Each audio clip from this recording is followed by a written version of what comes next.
Welcome into the Three Wanks FPL podcast. I'm your host, the Banana Boy. I am wearing the banana of shame this week as the loser of the game week. And we are missing someone who was eerily close to wearing the headwear this week in FPL Vibes FC, otherwise known as Sharp. But Mack, how are you doing, buddy? Well, I'm not in the plunger, so I'm doing great. For those of you out there who might have thought my hair was but a rumor, I can prove its existence now. Because I've been in the plunger. I was thinking about it. So we rolled it out for game week 3, and this was a big week for me because we've hit 10 games, and I've been in an 8 out of 10 of the weeks. So this was needed to not have an awful ratio. Yeah, It's still bad. This was needed. Well, it's also like I just could feel your energy getting gradually like, you know what I mean? You can only take so many brutal game weeks in a row before you're like, what the fuck? Like, how are we going to turn this around? Kick a dog enough times and it'll give up and die. And I was approaching that.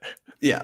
But simultaneously, I think so far this season has been a great like equalizer of everyone's egos on this pod, because I think like coming into the year, you're kind of the like vet who you're like, all right, okay, guys, like I've been doing this for a while. I know my thing. You got taken down a notch. I start off with the Holland, like I'm like, okay, yeah, Holland's the dog. I made the right choice there. I get kicked down a notch. Now Sharp has been on his high, and then just has a pretty brutal bench boost. He gets kicked down a notch. Mine feels like I got kicked down a notch, even though I've been being humbled. But we're gonna try to turn that around. I don't know. I wasn't like confident this season, I will say, to defend my own honor, because I got kicked in the nuts the entire last season too. Yeah, so. Very true. Regardless, this was due. That's a good place to start. Why don't we start with your game week 10 review? You smashed it this week, 89 points. Talk us through it. Yeah, just one of those rare weeks where pretty much everybody returns. I think the biggest thing to focus on was that I trusted the meta sort of the season as it's been going, and I said I'm going to bench Semenyo. And that's not like a crazy shout because he's obviously playing Manchester City, but in seasons prior where the just defense of the entire league hasn't been as good, I think I 100% of the time would have played Semenyo just because of the upside, and I decided to go for a bigger at the back strategy and bench him, and that was great. No, I don't know who. I guess I probably played Richards over him, so I did get points, and Tarkowski got even score with Semenyo, but still happy with that. Tarkowski is a troll for sure. Yeah, I want to talk about him a little bit later. I think he needs to get gone this week. I think that's kind of where I've landed. I think that's very fair. But yeah, so Raya 6 points. I'm happy with it, but there's all those trolls on Twitter who are like, you're a fucking idiot if you have Raya as your goalie. You're not capitalizing on the double Arsenal defense, you loser. So I'm not like actually happy about it. In fact, I'm very insecure he's in my team, but we move. I mean, my goalie didn't keep it clean this week, and before this, I've been having Sanchez, who is inconsistent. So I think there's arguments to be made on both sides of that one. But for sure. I mean, I have him, so we know which side I fall on. Yeah. But yeah, I don't know. Gabriel did Gabriel things. Richards obviously cleaned. Anderson cleaned. Pretty great. Not DEFCONs for either of them, I don't think. But, clean sheet's a clean sheet. We will not complain about that. The only dog a little bit was Tarkowski. And I'm upset about that because I feel like it was a silly goal that they allowed coming right out of halftime. But honestly, that game was just fire. It was great. We were both doing it instead of working, and God, could I not have been happier. That was a fire game. Did not expect it either. It was so good. And it's just one of those ones where it's like it sucks from an FPL perspective, but Sunderland actually deserved a goal. I mean, they had so many great chances, and they just don't look like a recently promoted team. They look like a established mid-table team. Yeah. So loving that. And nice seeing Everton rebound as well, even if it hurt me a little bit this one. Indai had a crazy goal. I am a little concerned about him just in general. I would say even though he's been putting the points up, he like doesn't shoot a lot. But I mean, DEFCONs, pens, scoring like crazy. It's pretty great. And then Minta finally came good. I was really wondering if he was going to be one of those picks. I picked him up like 3 weeks ago at this point, and I was a little worried that all right, maybe that was a punt that just didn't work out. Sort of like Elliot Anderson at the beginning of the season. But no, he returned. He's only 6 mil, so I don't expect him to return every game, but he got one back, and that was nice. I think the other elephant in the room is Saka, right? I didn't feel Big like he was blank. Brutal big blank. blank and against like a not very good team. Probably the best matchup you could have on paper. Yeah. Right. And I think you got to ask some questions about that now. And I do feel a little bit like an idiot transferring out Bruno for Saka. I don't know if I was point chasing, but it's all right. You know, we know how many weeks of pain there were leading up to that, so it's okay. Facts. And then frontline, not even going to touch Holland. I mean, he just does Holland things. Mateta scored, which was great as well. And then ultimately blanked. Kind of bummed about that. Not only blanked, but got pulled at half, which is Blanked and got tough. pulled at half. So pretty tough. But also just like a tough performance from the Newcastle boys in general. So I'll be watching them, I think, midweek in their Champions League game to see if they get some life back before I make any decisions later on this week. Yeah. On the bench, Caicedo, 10-pointer. That hurt a lot, but I don't know. Whatever, right? I said I picked him up for his DEF CONs, and he has stayed for the goals. Well, no, I've had him benched for I think every goal that he's been on my team in. Jeez. So, not great. I've read a ridiculous stat that he's got like 4 goals on like less than 1 xG. Yeah, he's smashing it. Like there's no getting around it. He's smashing it. But we can touch on that a little later because I have some stuff to talk about there. Mhm. I do think on the Ndiaye point, I really see him as like a properly priced Bruno. Like I think the argument against Bruno is just that he's so expensive. If he wasn't, he'd be an automatic pick. And I think Ndiaye is just like he's that. He gets if he blanks in a game, he's going to DEF CON. How many did he have in this game? He had a lot. He had 5, and he only played like 60 minutes. So like, I guess that's not like that much. But point being, he does do the DEF CON sometimes. He's on pens. He's on some set pieces, and he's just, I mean, so skilled. Like if nothing else, he's just fun to watch and fun to have in your team in that sense. So I like him. I'm really coming around on Minte, and so I like that pick there. But I'm having troubles getting him in my team. So anyway, all right, I will jump to mine. Not as pretty, and it sucks because that's on the back of a wild card where this was meant to be that shot in the arm for my team and just get us moving. Did I potentially outscore this team with the team that I had last week? No moves made, not even like benching. I think so. I believe so. I did the mental math today, and I think I outscored this. Part of that is selling Joao Pedro. Part of that is not having Mateta. Part of that is selling Bruno and bringing in Bumo. Just tough. So yeah, start with the double Newcastle defense in Pope and Chow. And not only did they conceded 3 to West Ham and like looked bad doing it. Like this was a brutal game from Newcastle. Luckily we had our Newcastle expert Connor. I know you texted him on my behalf and said like the fuck happened. And he was like, no, it was just a weird game. He blamed it a lot on illness and said that a lot of the guys were sick and that was like a known thing. Said, hey, yeah, go ahead. Well, sorry, I'll just to provide a little flavor. He said Tonali missed 2 games last week with an illness. Trippier missed the West Ham game due to the same illness. Guimaraes missed practice yesterday due to the same illness and is TBD for the Champions League game tomorrow. So maybe the team was sick and sluggish. He also said like, they're heavily dependent on wing play and their third string. They had to play both their third string outside backs, so there might have been a little bit of a rotation element. I can't wait to see Lewis Hall on this team. Oh my god. Mm-hmm. Yeah, it feels weird, and it also tactically like Woltemade getting pulled off at half feels weird, really weird, and I think it felt tactically like this is crazy to say because they were playing West Ham, but that Eddie Howe said maybe he was worried going into this about player availability and just like his guys suiting up really well, because it felt like after halftime he just kind of gave up and said, all right, let's pack it in and get ready for this Champions League game. And we talked about it last week. They were one of the teams that we knew was dealing with rotation issues coming up like heavily. So maybe this was just a result of that, but this felt like an extraordinarily bad performance out of Newcastle. Double Arsenal defense, Timber and Gabriel. Timber, since I've brought him in, hasn't done anything. and also hasn't looked like incredibly threatening. You know, I was kind of promised a little bit more attacking threat, but whatever. Saka, aforementioned, missed and had a couple of actually grade A chances with just some great saves by Dubravka. Sar also had an amazing chance that you and I both texted back and forth about that off the inside of the post. That was crazy. Fuck me. Bumo, I actually didn't watch a ton of this game because I think it was on at the same time as the other ones, but I did catch up with the highlights. And yeah, he doesn't return. Bruno does, so classic. But Bumo looked good. I'm really not worried.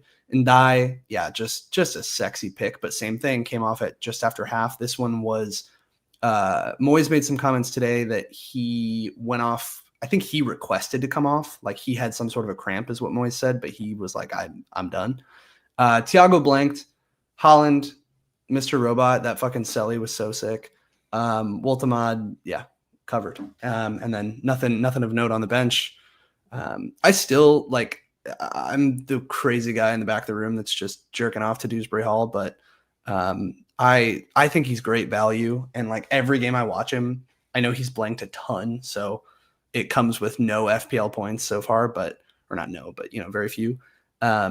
But he just looks so involved in that attack, and I'm like, God, I can't believe I have this guy for 5 million. I love that. Yeah, no, I was watching him this weekend.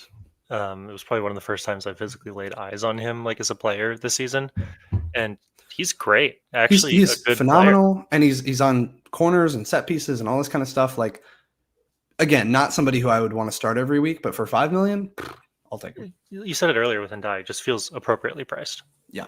Correct. Yeah, Everton are a nice one in that sense because I think they're priced similar to like, I guess the opposite of what you said with the Liverpool assets last week. Like they're priced like a team with a shitty attack, which they've had over the past few years. And suddenly they're like a mid-tier to, if not a little bit upper tier, like top third attack in the league. That's probably pushing them a little bit, but like they really can move the ball forward and they have a lot of threat. So yeah, you have a ton of, I think Grealish is a genuine option as well. They just have a ton of attacking options. And I think Ndai is the best of that just because he has the attacking threat with the combo of the additional routes to points. Yeah, no, I completely agree. I mean, I think the value in the Forest assets last season for those who have played a little bit was just that they were underpriced relative to their performance. And it feels like the Everton guys are starting to be that for us this season. Like there's a difference between being like a relegation team that does like slightly better than you expect and being like a relegation team that's like mid-table, and Everton feel like they're doing the latter this year. Yeah, 100%. All right, moving on to Sharp's team really quick. He did bench boost this week, and he talks a lot of shit about my bench boost, so I'm going to let him have it on this one. It doesn't really matter. I don't know why he put it together like this because maybe this is what he would have rolled out with this week, but I doubt he would have benched all these guys like Semenyo and Thiago over, you know, your Rodons of the world. But regardless of how you slice it, whoever you would have benched, like he still is coming out with just about the same score on the bench boost. So pretty rough. And then also just like not a great week on the whole. He does have Minte return, but that's kind of it. He's in the same boat as me with the double Newcastle attack.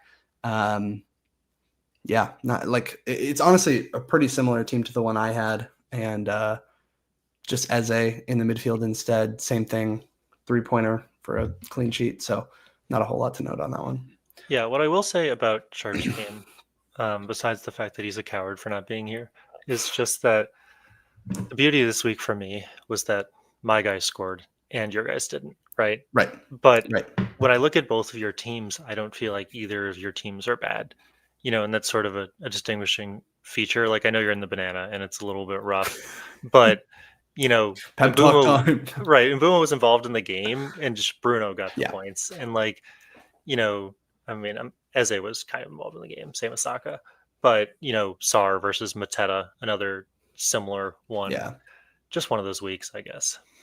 Yeah, I think we're in a weird time. Like, you know, I've been doing the bounce back and forth every week of talking about strategy and stuff, but you mentioned point chasing. And I think we're in this weird season so far where it feels like the patient, data-driven, like trying to, okay, I'm not going to jump on points. I'm going to look more underlying stats and like trends and stuff like that. That has not worked. But then simultaneously, and point chasing has worked, but I'm wondering it's going to be easy now for that pendulum to switch and not to like overreact and suddenly be like, okay, let me just get the guy with the points. Like, let me just do all that. So when I was picking my team last week, I was trying not to do that. But, I look now at players like Thiago who have just a really brutal run of fixtures, but who are also have been hot. And I'm like, was that a dumb pick? Because I knew he was going into bad fixtures. Like, how often am I going to play him? Is Brentford really that good attacking wise? But I just picked a player who was hot. But the flip side of it is, I guess it's a little bit of both. But like somebody like Mateta, if you saw that goal this weekend, like I guess we can just jump right into that Palace Brentford game. But he scored from a 0.04 xG chance, and if you saw the goal, it was just an amazing. Like he's on fire. He wants the ball. He wants to score. The ball came in. It had no business going in, and he just had this ridiculous header to send it in. They also scored an own goal off a long throw, so that was kind of a weird outcome here. But overall, you and I were talking before the weekend about this Palace run and how, the Twitter sphere, content creators, the like it was all about, okay, the Palace run starts now. And I think from my perspective, this game and the next one, Brentford and Brighton, are like fine games. I don't think those are, you have to have double Palace attack or you have to have Mateta or anything like that. Obviously, I didn't go with him. I went with Woltemade, who was playing West Ham, which in my head was a better fixture. Turned out not to be. But I do think this is a weird one where it's a little less representative of kind of what happened. I'm also curious which of these bars is that Sarr chance, because that was a wild one right off the post. But yeah, this seemed like kind of two teams that squared off against each other and didn't do a ton. And it kind of felt that way watching it a little bit as well. So, but I do think that Palace definitely like deserved to win this game. They looked the more threatening team, and then Brentford kind of got to a place where they just needed to throw the kitchen sink at it. Like if you look at that first half, Brentford did absolutely nothing, and then the second we're like, all right, we got to turn it on. Yeah, I agree with all of that. I will say for the Palace run, like I don't disagree with people who are saying the Palace run starts now, because yes, it's Brentford, Brighton. I mean, I guess that's not exactly what your point was. You're saying more so it starts in 12. Yeah. Because then you have Wolves, United, Burnley, and Fulham all the way to 15. So it's a pretty great run there. But yeah, I think I've been saying this since the start of the season. My concern this entire season with Palace has been eventually they're going to get tired. And I think that it unfortunately is starting to coincide with their great fixture run, this like them getting tired. Because I think I read that they have 8 games in November between their, Carabao Cup, they in the Conference League. How could I forget after all that summer drama? Their Conference League commitments, and then the Premier League. So they have a ridiculous amount of games in a short amount of time, and not that deep of a squad. Correct. And I think that they played well this weekend. I think Brentford's slightly stodgier of a defense, maybe. And the game state was just slightly different than, let's say, that Bournemouth game a couple weeks ago. But I also think that they are just use your eyes and reevaluate every week, because if it starts to fall off, it might fall off fast. Right. And that's the thing. Like you're not alone in that thought process of it's going to fall off, but how long are we going to keep saying this while they keep just looking phenomenal? Like they look good. So you can't not buy them if they are getting points. Right. And I think especially in Mateta's case, with Nketiah out for a while with an injury, like the rotation isn't too bad. I think Sarr is just somebody who's going to play a lot of minutes, it seems like. But I do worry, because he had that hamstring injury earlier in the season, that he could be rotated in that sense. So I think I'm willing to take the risk on the attackers a little bit. It's more so the defense that I see as they've overperformed up to this point, and I'd be worried about them. Also, as somebody who wasn't owning Munoz and was really upset about that, he didn't look – Brentford did a good job of keeping him bottled this weekend, so – didn't feel like I was missing out too much there. From an EO perspective, the Mateta goal fucked me, and as well as Gahey getting an assist, or was it an assist? Yeah, but like 10 points. So that both of those really fucked me up. Big week. Yeah. We'll talk about it in the transfer section, but now I'm like, do I just get Mateta now and stop the bleeding?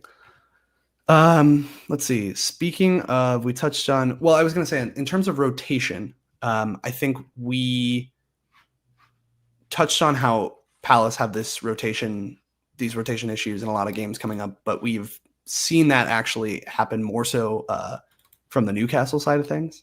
So that was interesting, right? To see Voltemade pulled off. I think it'll be interesting to see what happens from the back line when you have guys like Hall and Livramento that can come back and take Dan Burns' place. There's going to be natural competition there, and then that breeds natural competition at the center back position. So it's possible that a player like Chow gets rotated, players like Shar and Botman, like there's just too many guys competing for too many spots. And I think what we're seeing from Eddie Howe, and we've seen it all season, is he's going to have these blip games where he's going to be like, screw it, let me throw in a completely different lineup. But yeah, this was a weird game. I don't think this graph does it justice. This shows it as a super low event. Oh, and actually that's why, because the scale is at 2.5 XG. Mm-hmm. So just a crazy effort at the end here by West Ham. But West Ham had a lot of chances in this game. Like they did really well, and I am actually curious to talk about it from the sense of, has the Nuno ball set in at West Ham? And is this a team that's no longer somebody to target? Because on paper, right, this is a fixture between a top half side and a relegation level side that should have been not close. And Newcastle couldn't get anything going forward. And again, that could just be that Newcastle had a rough day, all the things that Connor said. But I do also wonder if we're going to start seeing West Ham be a little bit more of a confident team and a little bit more of like a counterattacking team. That's what we saw in this one, of just being able to hit you with a little bit of a 1-2 punch there. Yeah. What are your thoughts here? I think there's elements of truth to all of that. I guess to counterpoint to your West Ham point first, Nuno ball might be setting in, and they still might be a team to target. Like, I think that my mind. You think of Tottenham, Nuno. Well, no, I actually hold no ill will against him for that. We were not a club in a healthy place back then. Arguably still not. Nothing's changed. But, if Nuno ball setting in and they're getting better, great. I still think even if Nuno ball sets in tonight, where do I expect them to finish? Like 15th max, right? And maybe that's just one of those classic way too early in the season predictions, but they have built quite a deficit that they're going to have to climb out of. I mean, for sure. They have 10 points, and if they're a bottom 4th team, bottom 25% team, then I think they're still team you target, right? Yeah, I think that's super fair. I just wonder if the defensive, same thing that you're talking about Sean Dyche coming in, like defensively, are they going to kind of shape up and no longer be a team that you can put up 4 against? You might beat them, 1-0 or 2-1, but not 5-0. Yeah, I mean, they might, right? But I would say that those teams that you can absolutely pound are the exception, not the norm, right? In the vast majority of the games, you're going to probably squeak out a win, unless you're one of the great teams like Arsenal or City of this year, right? So I think it's just more about, like, are they consistently losing? The results so far, have they been? I don't think it's a bad point. Like, you got to, again, just reevaluate every week, right? So I'd love to see them against Burnley next week. And if they smoke Burnley, I'm like, okay, West Ham might be back. But, I always say that the good teams really have to, like, beat those bad teams, right? Soundly. Well, that feels like an excellent transition into Arsenal Burnley. Well, just with Newcastle real quickly, I think it's also true that they just had a bad game. Yeah. I've had some questions on, like, it seemed like from the numbers they've been overperforming their XG for a little bit, right? Like Woltermade specifically, has a ridiculous amount of conversions on a very low shot chance. We know that they have a lot of injuries, and I feel like the team is just starting to get dogged a little bit. We saw this last year with the Ange Postecoglou ball, where, in December we had this big injury crisis, but it was predated by this other smaller injury crisis and being forced to play the same guys every week, and they just get tired playing that much. And I feel like Newcastle's kind of in that position a little bit right now. We're starting to approach that situation.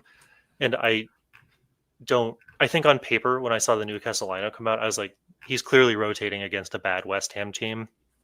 This makes sense.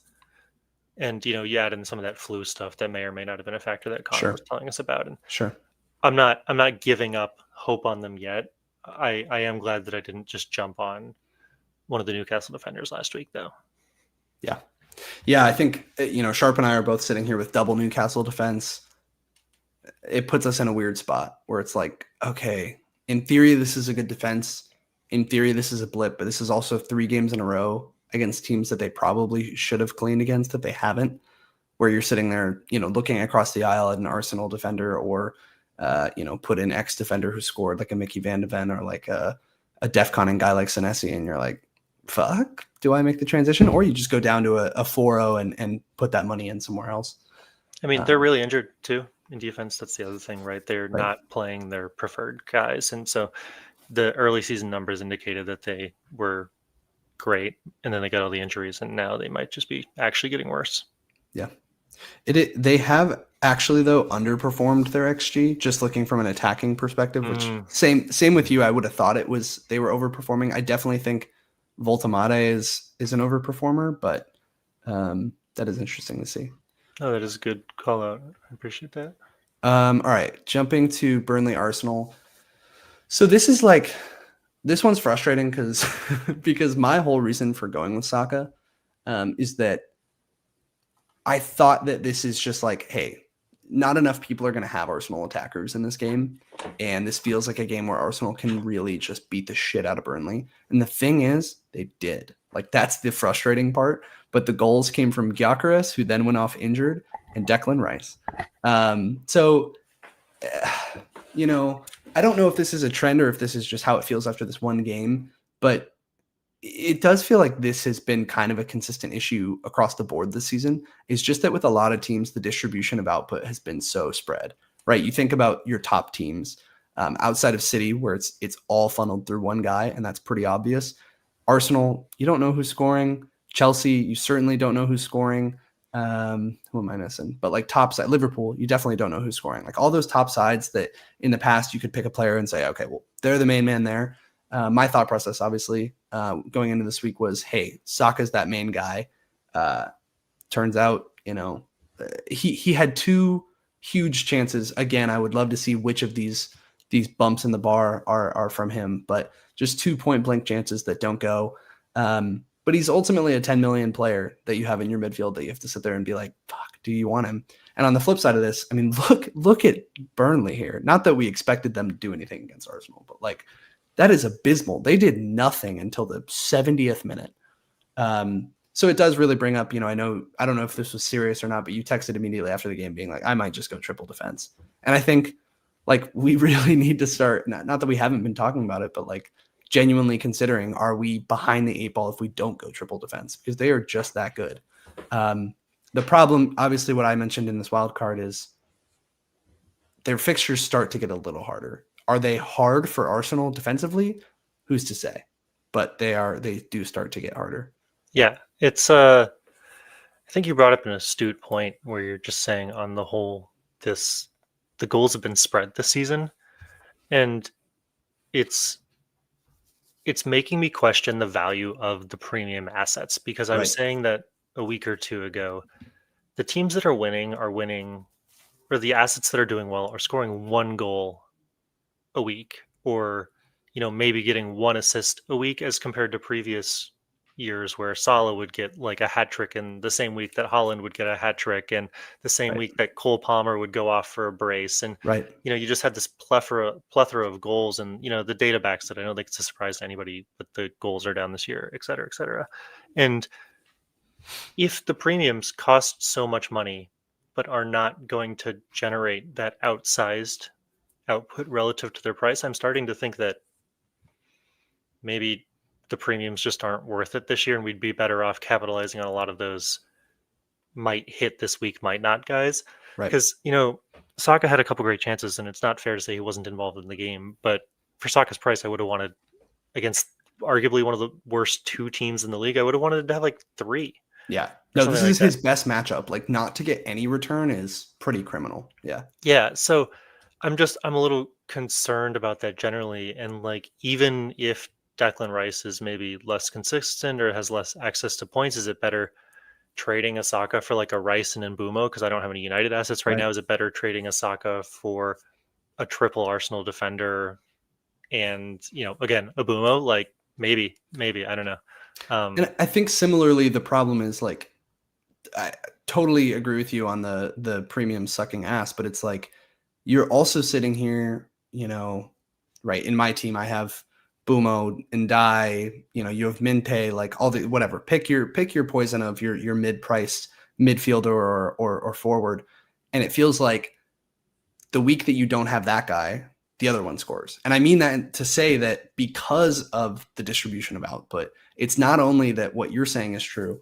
It's not like we can just be like, oh, well, there's a mid-price guy who is scoring every week. That the only guy who really has done that so far this season is Semenyo. Outside of him, it's like it really is like you're just kind of rolling the dice and being like, I'm gonna go with this one and this one and this one and pray that this is my week that they score. And to your point, it's like they might score in the same, like this week you had Mateta and Joao Pedro score and Minte return with a couple of assists, but Semenyo blanked and Bumo blanked, but Bruno returned. And it's like, it just kind of flip flops, and it's in a way been a little bit cruel, but at the same time,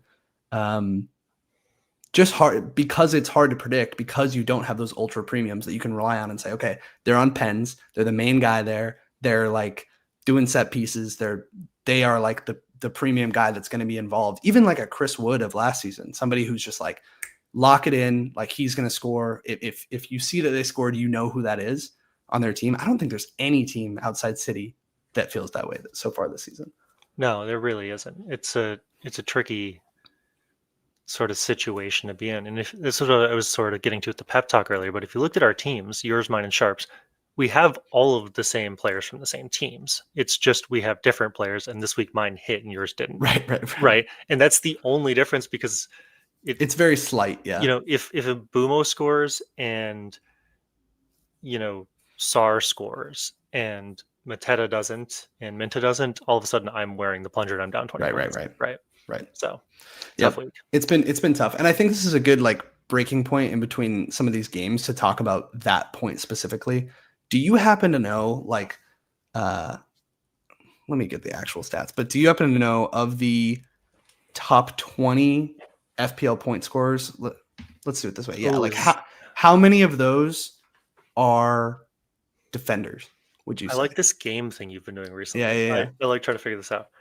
If I had to guess, of the top 20. This is total points? Total points. Does defenders include goalies, or are you just talking? Just defenders. Okay. But you could do both if you wanted to. If I had to guess, I can think of like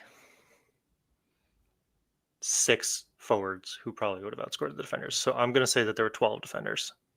12 is a little high. It's 9. It's a little high? It's 9? It's 9. So to break it out, there are 2 goalkeepers, 9 defenders, 3 defensive midfielders, and 6 attackers. And I think I should have done this before I popped it up as well. But if I had to ask you like who the top scoring mids were this year, I feel like it would have been hard for you to pull Rice and Caicedo out of there as 2 and 3. Like that's crazy. Semenyo being 1 kind of makes sense. But again, even he like preseason, that would have been a huge shock. But okay, like he's just shown that he's taken a step this year. He's been kind of the main guy at Bournemouth. Declan Rice and Moises Caicedo as 2 and 3 in the mid category. Ryan Gravenberch being in the top 20. Like it is a really weird landscape, like to be looking at some of these mids. And yeah, obviously the defenders, and most of those are either Arsenal or Palace defenders, because both of those teams have just kept cleans at a really excellent rate. Also with the addition of DEFCONs, like I know pre-pod you were talking about how you were curious to see how much defenders were scoring if you stripped out goals. And that's what this graphic does, right? It breaks it out by what was your points type. And so I think that's a really interesting one. Obviously, Gabriel has a ton of like attacking returns.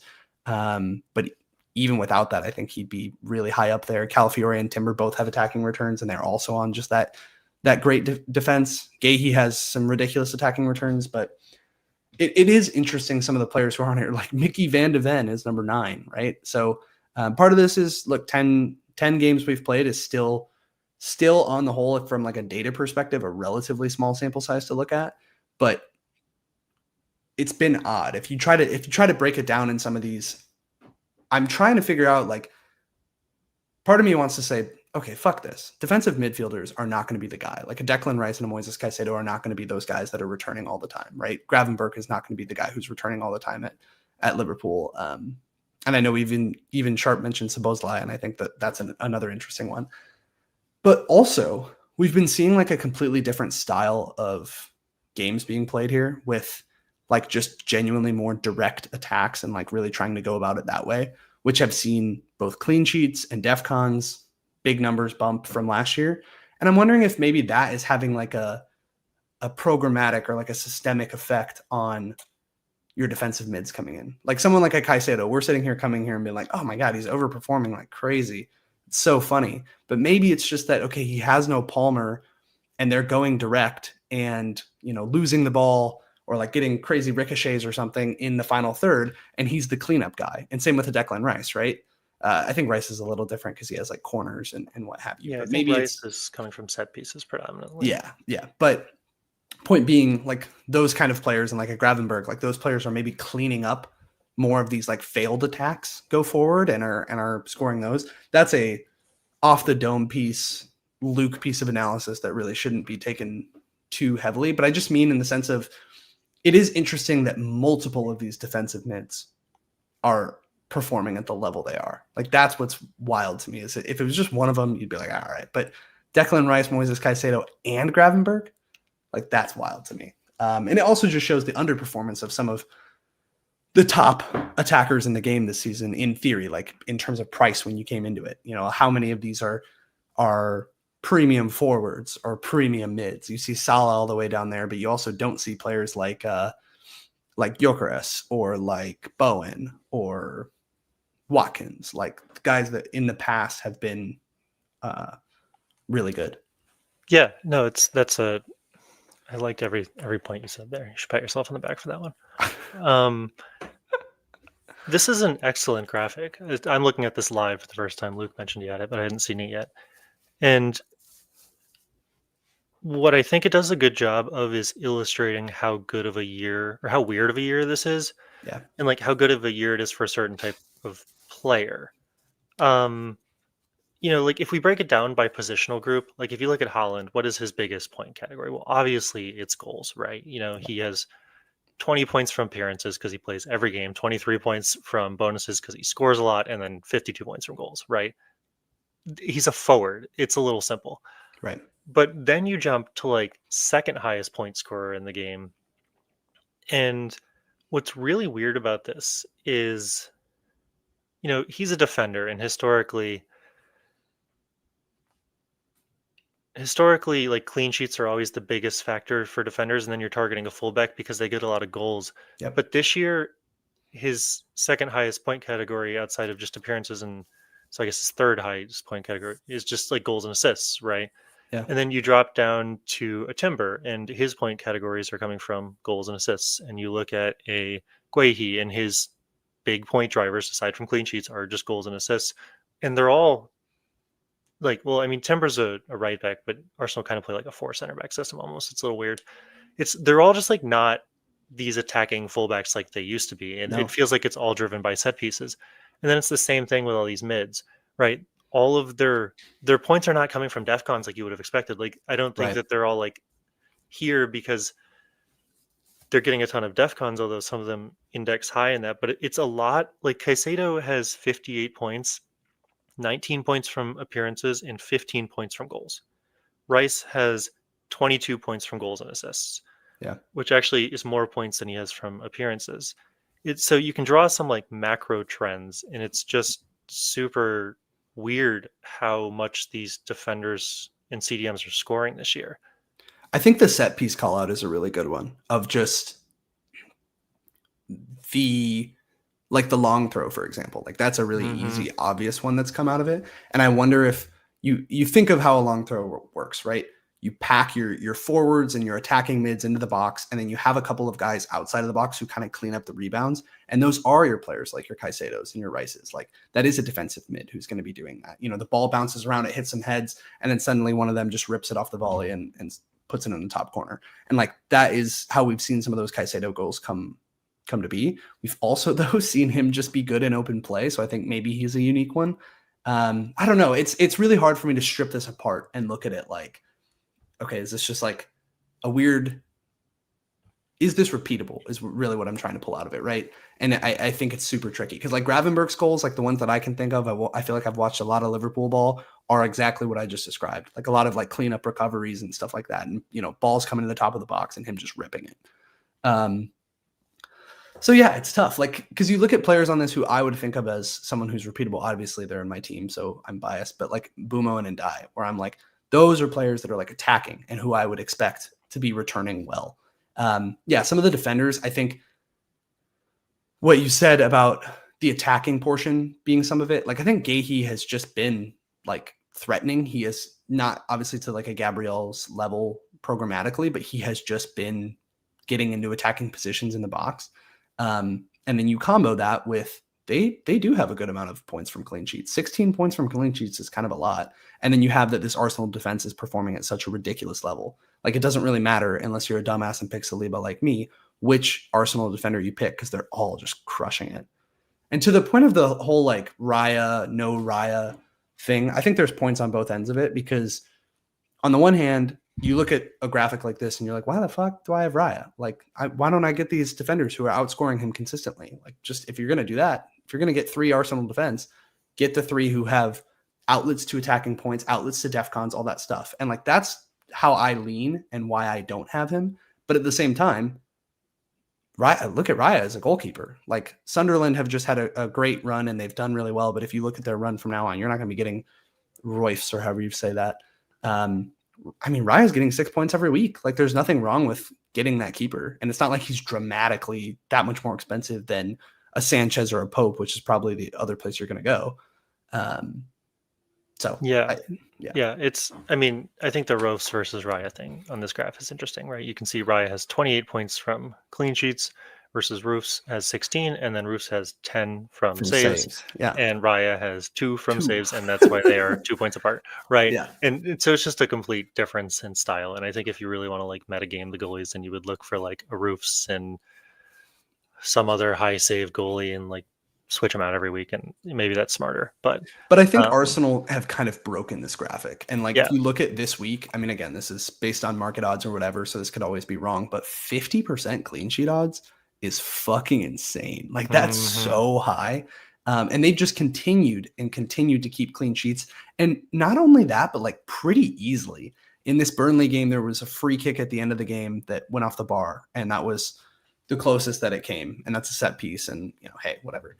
Otherwise, they didn't have a sniff of it. Not a single. And again, it's Burnley, so let's not like go crazy. But Arsenal are doing this to everyone, and they're doing it in the Champions League, and they're doing it in like they're just that good defensively that it really does beg the question. And when you start to look at a chart like that and realize how dominant they really are, it's like, shit, why don't I have triple defense? No, I mean, it's crazy. You look at their games when you're just scrolling through their players, and you're like, I don't think there's a single game in here that's like a quote unquote hard game for them, except maybe City. Yeah.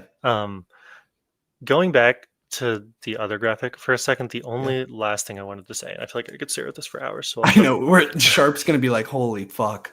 Come on, boys. him and half the audience are just going to go to sleep. Just 2 guys who like numbers looking at a graph. Senesi's an interesting one. He's the only one I wanted to call out because Van de Ven has 18 points from goals, right? But Senesi is the 10th highest scoring player on this list, and I would say most of his points, an equal amount of his points, come from defcons as they do for clean sheets. Yeah. And that's a really interesting point because every guy above Senesi, aside from Holland and Semenyo, is a defender or a CDM who is scoring a ton.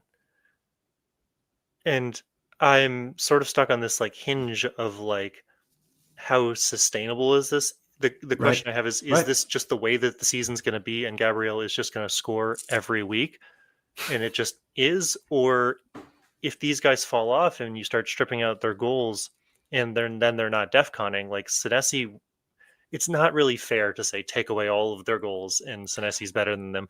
But at the same time, Senesi is indexing so much higher on the defcons. So I think there's a couple of points here. So Senesi on the one point is, I think, the most repeatable, consistent player you could possibly have in the game. And getting him at 4-5 was a fucking steal. But I think this is exactly why, right? You see the defcons are continuing, and even though his clean sheets they've actually been pretty solid. But I think Bournemouth will continue to be like a relatively solid defense, and they have a pretty solid long-term run from now on. He's got that. He always has that opportunity, and then he is gonna get you DEFCONs almost every single week. So he's the most repeatable one here. The counterpoint to what you're saying, though, so I think that can be true, but it can also be true that Arsenal are so predictable for clean sheets. So what you just said was take away their attacking threat.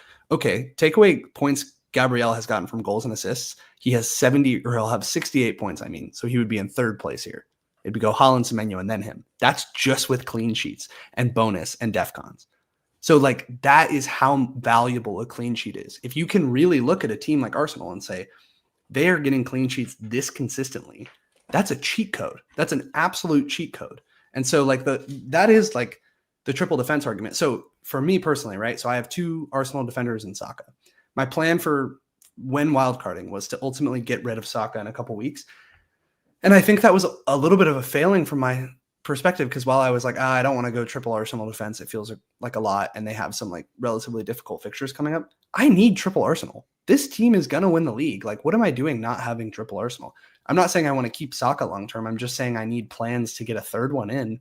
And realistically, I should probably go defense. We had all this, and we haven't really talked about Declan Rice, which I think is something worth talking about. Like, is a player like that kind of a hack, into their attack, a 6.5 player or whatever, he's priced like 6.8 or something.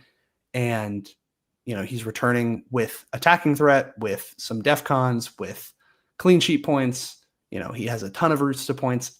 I don't think I can get myself to pick a player like him, but he is on corners. Like, he's got opportunity. And for 6.5, it's really good value.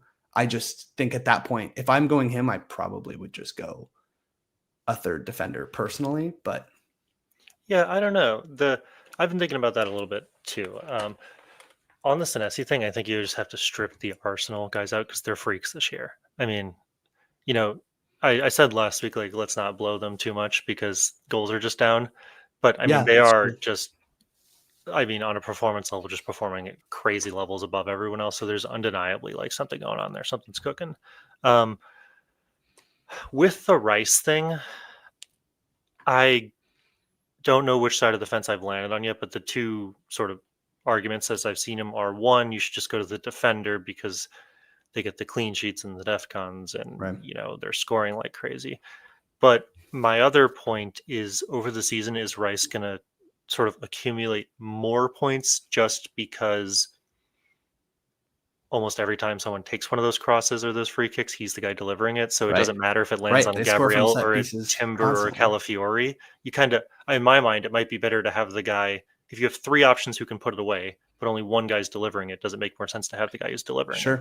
And that was kind of my thought process with Saka this week was, hey, set piece FC. And I still think that makes a good overall point for owning Saka, like long term even, is that he's a guy who delivers the ball in on in-swingers in open play and and on corners. He's on corners on the other end. So, I hear you on the routes to points. And I think it's also interesting to look at like his goals and assists, 10 of which are from goals, 12 of which are from assists. So 22 points.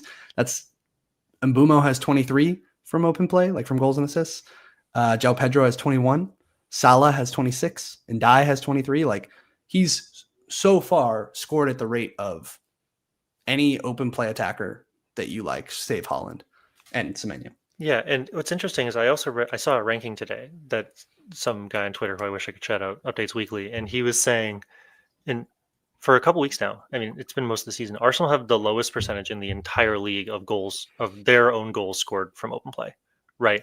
So if they are it was like 24% of their goals or something, like crazy low, are from open play. In context, the highest, who I forget, was like 87%. Yeah. Right. So if all of their goals are coming from set pieces because they are just that dominant at set pieces, just get the guys on corners. Yeah. Maybe. Right. Yeah. Like, genuinely, that and for 6.5, like, that's great value for Rice. Like, that's it's insane value.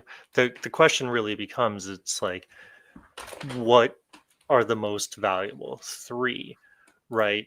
Does it make more sense to go Gabriel, Timber, Calafiori? Does it make sense to go Raya, Gabriel, Rice? That's, I think, the question. Yeah. we're For gonna have sure. to solve. But I do think that these guys returning at this level makes players like Gyökeres and Saka super expendable.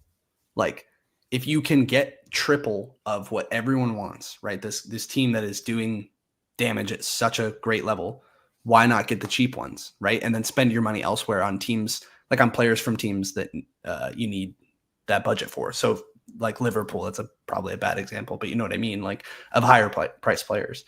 Yeah. All right, we've talked enough about Triple Arsenal probably. Yeah, I've hit my limit on them. Jumping to some more games really quickly. Let's talk Brighton and Leeds really quick. I just want to touch on this one because, first of all, we talked last week about how promoted teams were performing pretty well defensively, and then Leeds just got absolutely shit kicked for 3 XG against them. And they did absolutely nothing. Not only that, but Welbeck scored again, and Minte assisted twice. I might have to get on the Minte train. 6-0, and he's just like, it's similar to Ndai, where like, actually no, it's not similar to Ndai, but he is just fun to watch. It's similar to like Bumo, actually, where it's like maybe this isn't the best choice, like maybe this isn't the most like analytical choice, but boy is he fun to watch. And I think he's taking some corners now too, so he has some additional routes to points. Yeah, got a couple of assists in this one. My problem with Brighton has just been that I feel like they're a very Jekyll and Hyde team, and I can't really ever predict what they're going to do, because in a week, like, they get the shit kicked out of them by United, then they crush Leeds.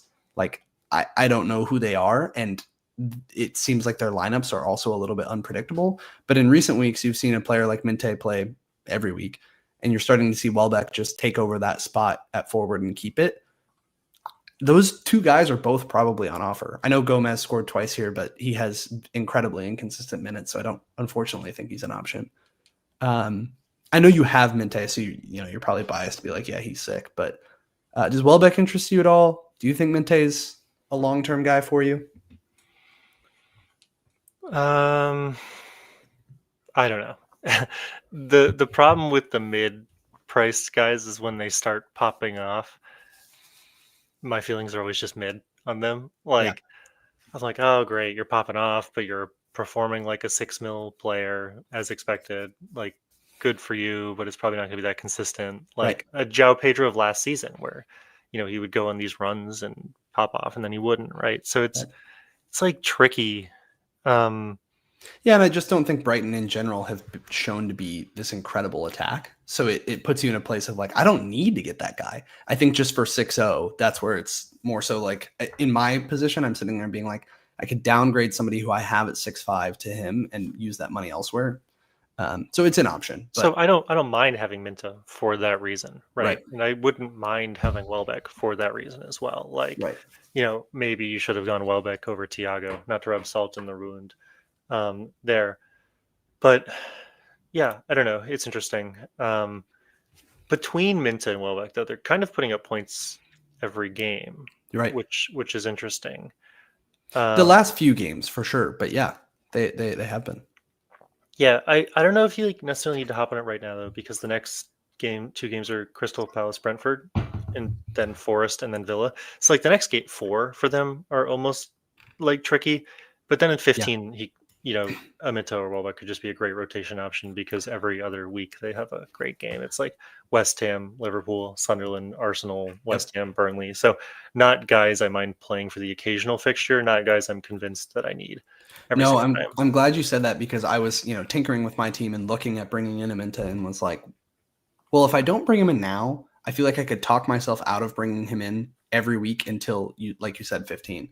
And then it's like, okay, then they have some nice fixtures, West Ham, Sunderland, but it's also then bookended by Liverpool and Arsenal. So you're like, ew, like maybe I'd never get this guy in. Unfortunately, it really is just a money thing at that point. But I think the thing that I worry about with Aminte is that he's just going to be like a Morgan Rogers of last year or something, where he's just a consistent player at that price, and then ultimately becomes almost like essential, because you're like, well, everybody's getting him in. He's scoring relatively consistently. He's returning, and he's at a price that I can really stomach and everybody can get to like in one move.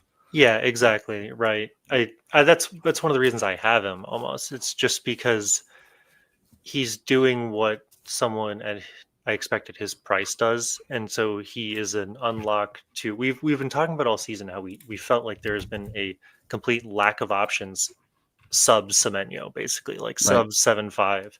We're just like there's just nobody here, and so if I have a 6 mil guy, and for a 6 mil guy, I expect him to return one every 3 games, and he's doing that. I'm like, that's fine. And Like, that is about right. Yeah, it's he 9-5, 2-2, 5-9-6. Like those are his points totals over the last few. Like that's exactly what that is. 1-3, 2-3, somewhere in that mix. So yeah, he's returning relatively consistently, and like on the eye, he looks good as well. So I think he's an option. Welbeck is the weird one where I'm like, I mean, he's emphatically an option if he's scoring at this rate, but at the same time, it wouldn't shock me to see him dropped. And that's why, so like preseason, I was actually kind of hyped on Welbeck. And then I was like, nah, he's a rotation risk. And we saw that immediately. Like Jorginho Ruder came in and started taking his minutes away. And then it's just been in the last few weeks that he's been Mr. Consistent as far as minutes, and he's scoring. So he's probably going to keep his spot.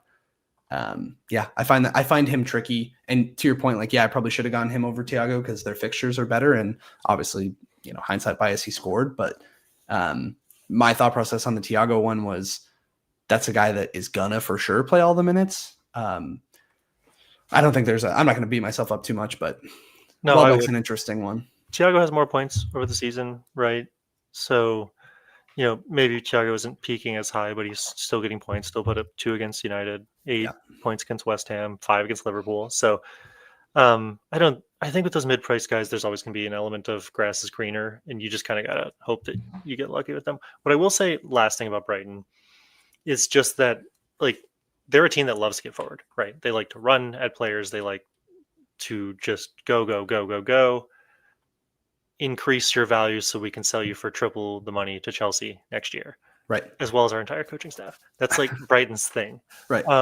And so when I look at like a Minta, the games he hasn't returned, like, make sense. Like, no return versus Fulham, kind of a stodgy defensive team. No return versus Everton, but a return versus City, Bournemouth, and Tottenham, teams that might try to play you a little more aggressively. Sure. Similarly, a return against Chelsea, no return against Wolves, no return against Newcastle, but a return against United and Leeds.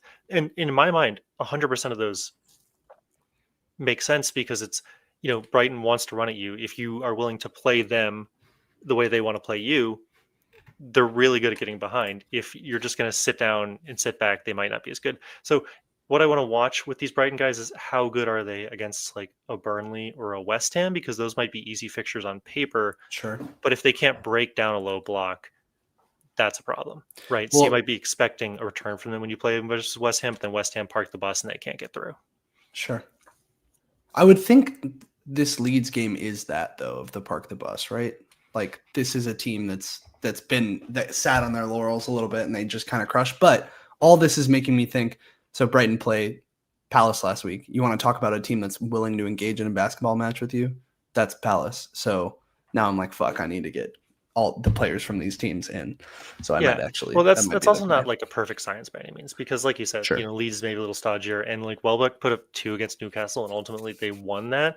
So like Minta makes sense. Welbeck's just kind of a freak. I don't understand. Yeah, but I'm thinking now about like United going at this Brighton team and really finding success in kind of a little bit more of like a transitionary game. Transition is probably the wrong word, but you know what I mean? Like back and forth game. And that's exactly why I got rid of my United assets ahead of this Brighton game. And sure enough, it proved to be a good decision in my case. But, I was just kind of aware that might be a possibility. Interesting. United are actually, sorry, I'm going to keep going. United are the exact opposite of Brighton, right? They scored all the games that Brighton don't. Do you not think that, what do you mean by that? Well, so like if you look up, Minta returns versus teams that want to play you really aggressively. Sorry, I got to look up Fernandez. He doesn't go by Bruno. United almost do the opposite, right? Like United are almost better against these teams that, barring Liverpool, like kind of want to sit back a little bit more because they're better at like picking those locks, right? Is how I feel about it. Versus Brighton are like better at running in behind. So they just play to a different they're better in different game styles. Sure. But I'm not like a tactico. Someone smarter than me could probably disprove all of what I said in like 10 seconds. But Sure. that's just how I feel about it this season. No, I honestly think you're right, though. I think Brighton is a team that wants to engage in that like back and forth. So that's a really good point. Makes me want to go get both Minte and Mateta. All right, going to Spurs Chelsea. I would actually really love. I would actually really love your insight on this one. Let's start on the Chelsea side first, because that'll be less painful. Obviously put up a huge number of XG. This was I would love to see the possession stats because I'm sure it was entirely Chelsea.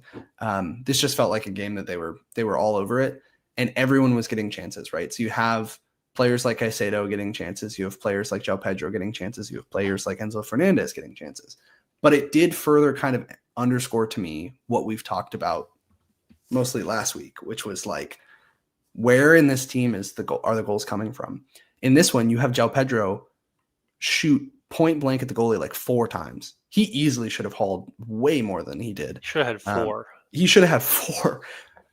So there's 2 ways to take that. On the one hand, he should have scored 4. So, oh my God, he's getting the chances again. Let's get him back in. The flip side of that is he should have scored 4 and he only scored 1. So like, is he just not like on it right now as far as goal scoring? Because up until this point, we haven't seen him shooting. Now we saw him shoot a bunch, but we only saw him score 1 of those chances. I think a player like Enzo, had some chances, also didn't finish him off. Not owning Enzo doesn't scare me. So I think I've landed on like, I'm okay not having him and I don't feel like I need to go there. I don't know. Where do you stand on, obviously you and I both sold Joao Pedro going into this week.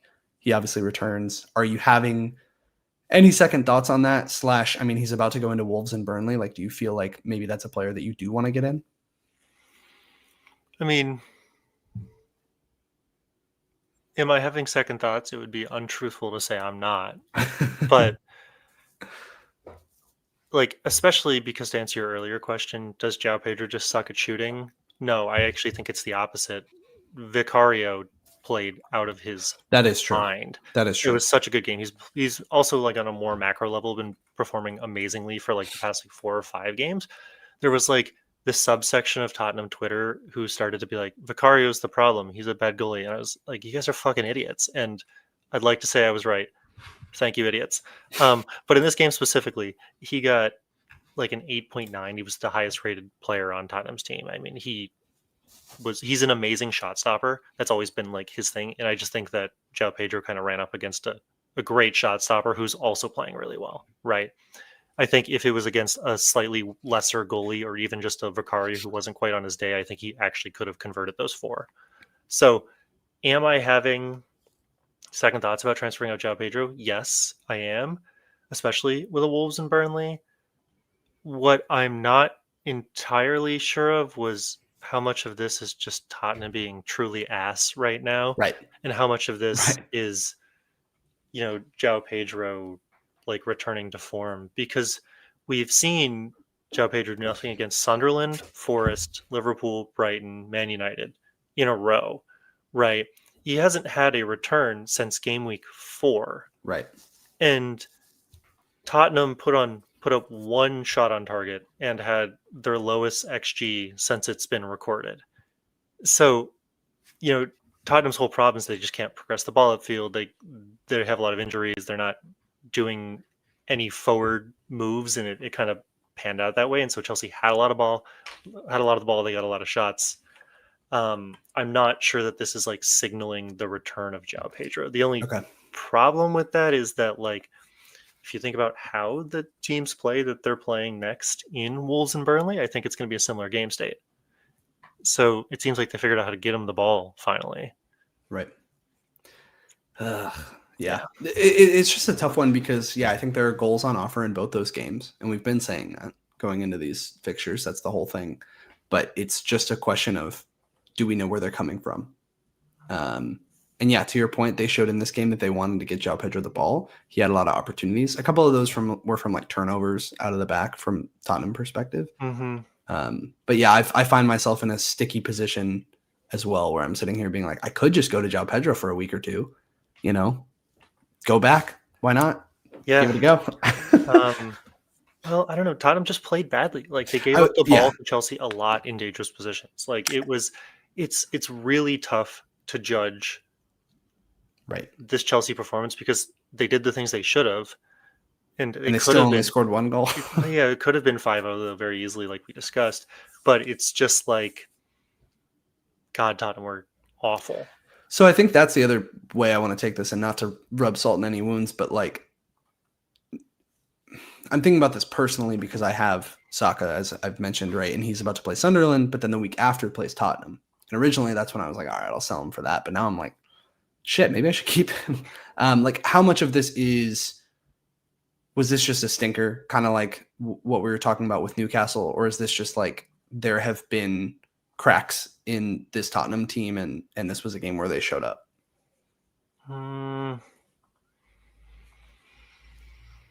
Both. I mean, there have been cracks in that Tottenham team, right? They're pretty heavily injured, but there's also issues with sort of just the system and the fact that they're just not getting the ball up the field at all. Yeah. We're playing a lot of kids right now because a lot of our truly a lot of our men who are can handle the physicality of the Premier League are injured right now. But I don't know. So yes, there have been cracks, and what's interesting though is against arguably lesser opposition, we smacked Copenhagen to 4-0 in the Champions League. Everybody scored. Everybody was involved. The forwards actually did forward things, and we had 10 men for a majority of the game. So, and was that like a first team that they put out there, or was it kind of? It was pretty much a first team. The other aspect of the Chelsea game that's worth pointing out is Bergvall got injured 5 minutes into the game and had to go into concussion protocol, so they lost a lot of their creativity. I just think from the perspective of you don't want Tottenham assets. That's obvious, right? No, you don't. But I think the flip side of it is they're going into United, Arsenal, Fulham, Newcastle. And those are obviously teams that we have a lot of investment in outside of Fulham. So you look at those three, United, Arsenal, Newcastle, and say, okay, is this a situation where I should target them and kind of invest or hold or buy some of these assets before a Tottenham game, right? So United this weekend, do you see that from an FPL perspective as something where you're excited on paper to have a United attacker against them? I've been a Tottenham fan for too long because it's just do whatever's going to hurt me the most. But no, I think that the floor of Tottenham is too high, right? I think Thomas Frank is focused on defense, and they are better defensively, even if there are cracks. They're not blown open, right? Yeah. And I don't think that, just because it might happen doesn't mean that I think that there's a realistic chance that these teams put up Burnley numbers against them, right? Okay. And that could just be the hope talking, but yeah, I mean, I think they've overperformed. No, I think they have overperformed up until this point this season. So maybe this was just a little bit of that balancing back out, right? So to be seen. I'm happy to own a United attacker next week and then just see where it goes from there. All right, Liverpool Villa. Didn't really want to say too much here other than it just looked like Liverpool were a little more on it than usual. I don't want to give them too much credit because this is a Villa team that's really struggled this season, and it's not like they just blew the doors off them. But because this graph is similar to how every Liverpool game is, a lot of small chances, right? They're struggling to find the big chance and the big ball. But they just looked a little bit better. They also played, I didn't watch the game, but I heard they played well today in the Champions League against Real Madrid. So it seems like they're maybe finding their footing a little bit, which is frustrating as someone who was waiting for this moment to wildcard, and I did it right before. But I still can't get on board with Salah being a pick. Personally, I don't know how you feel on that, but he's just so expensive. And until I need him to, I'm happy to fade him. And I need him to return in a huge way before I'm ready to go back and say I'm willing to pay that amount for him again. I mean, a couple goals and an assist or something like that, So I'm not really in it on that, but I am still pretty hot on the Gakpo train. Obviously, he had that early sub a couple games back, but it seems like on the whole, he's going to be somebody who's really involved here. And he continues to be someone who wants to shoot. And whether that's good for Liverpool or not, I don't really give a shit from an FPL perspective. He just seems like someone who's really involved in that attack, and I'm interested in potentially investing in. So I think that's probably where I'm going. I'm going to target that for 12, but I have a lot of moves on my mind that I certainly can't do all of them. So any thoughts on Liverpool or Villa? No, I mean, so with the Salah thing, like, yes, it sounds like it's too bad we don't have our correspondent vibes here. But yeah, I mean, it sounds like they've played better, and my position hasn't changed, just in the sense that I said previously, Liverpool assets are entirely too expensive for their performance, and unless Salah is putting up Haaland numbers, you can't have him in your team. Gakpo, But they do keep a clean sheet here, so I think it's worth touching on their defensive assets as well. So yes, we can get there. Gakpo, I am also on the train of, but keep in mind they play City next week, and so I really don't feel the need to rush on them too quickly. And Gakpo also didn't play this weekend today in the Champions League game. It was actually Wirtz who played on the left wing and played pretty well by all accounts. So I don't. Worth watching for sure. Like, while Gakpo is obviously the guy to watch on Liverpool, I don't know if that was just a rotational thing, but I don't really think you rotate against Real Madrid, right? Yeah. That's the team you want to play your strongest lineup against. So yeah, and I mean, on the weekend they didn't have Wirtz in the lineup for a lot of the game. So to your point, they're gonna fit him in. So maybe it ultimately ends up being Gakpo who loses that spot. That's a good call. maybe it's a physicality thing. Maybe it's just that Wirtz is not up to the standard he needs to be in the Premier League, because the Prem is a bunch of big boys, and he can get away a little more in Europe. You could say maybe it's the same thing with some of the Spurs players, but if we get an indication that Gakpo is consistently going to play, then I'm happy to look at picking him up. But he's still just a little expensive for the output, on the whole. I'm just struggling to I think to make myself feel better, have to get Liverpool in before this run of Forest, West Ham, Sunderland, Leeds, Brighton, and Tottenham. That just sounds like money. And so I'm I'm not sold on Salah, but outside of that, anybody else is on offer for me. I think Sharp mentioned Sobo, and maybe he's consistent. He's going to play every game. He's not a rotation risk for the most part, and he may play the odd game at right back, but at least you're probably going to DEFCON from there or something. I don't know. So yeah, wait and see on Liverpool, I think, right? Yeah. Well, what do you think about their defense? You brought them up. Yeah, I mean, I've said it all year. I think defensively, they're just a side that needs to click a little bit more in attack. Similar to what you're saying about Tottenham, right? They're struggling to progress the ball. They're struggling to generate threatening chances. And ultimately, Liverpool is a team who wants to gain a lead and then sit on it a little bit in that sense, right? And if you're not getting those leads, then your defenders are going to have to progress higher up the pitch, and you're going to give up, bigger chances. So I really think that's what's happening here. I don't think Liverpool are just a shit defense and have bad players or something like that. I really just think it's more so that the attack hasn't clicked. And so now that we're seeing potentially Slot is finding some footing with his lineups and stuff, again, too early to say with certainty, but if that's the case and he is finding some footing there and we're starting to see that, then I think that defense clicks. And I think it's a real, given the run of fixtures I just shared, I think it's a real option to go with them. There's a very solid chance I bring in a Van Dijk or a whoever from their defense over the next couple of weeks. But anyway. Yeah, I'm still not entirely convinced on Van Diesel. Van Dizzy. I mean, he's 6. He's 6-0. So I hear your concerns. I agree that the fixtures are great, but the problem is with the defense is it's kind of like an all or nothing. You either keep the clean sheet and get all those points, or you don't. You get DEFCONs, and that's a nice consolation prize. But knowing us, you probably don't get them anyways. So I look at Van Dijk, and it's no clean sheet versus Crystal Palace, no clean sheet versus Chelsea, no clean sheet versus Man United, no clean sheet versus Brentford. They did clean sheet versus Villa. I think to that extent, to that point, it's less so about that Liverpool's defense is going to be good, and more so that again, Forest, West Ham, Sunderland, Leeds, those 4 alone are teams that I just don't expect to score.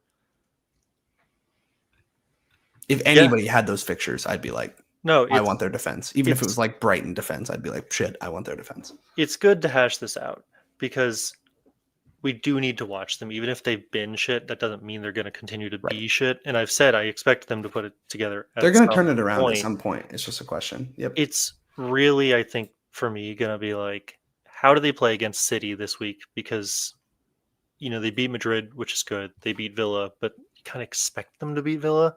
For sure. We're only 3 games removed. Now, this is the Cup, and they had a rotated lineup, but from them losing to Crystal Palace, right?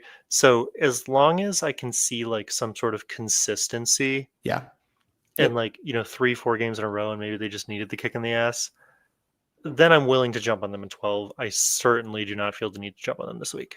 Yep, totally get that. All right, let's jump to City, Bournemouth. Haaland is Haaland. I don't really have too much to say outside of that here. That robot Selly went fucking stupid. I love that out of him. I came into this game when City were on their dominant run and just kind of hated Haaland because of that. And now I'm like really here for the redemption just because he's fun to watch and I own him. Semenyo, another game where he doesn't do anything. I think we all predicted this. You benched him, Sharp, quote unquote, benched him on his bench boost.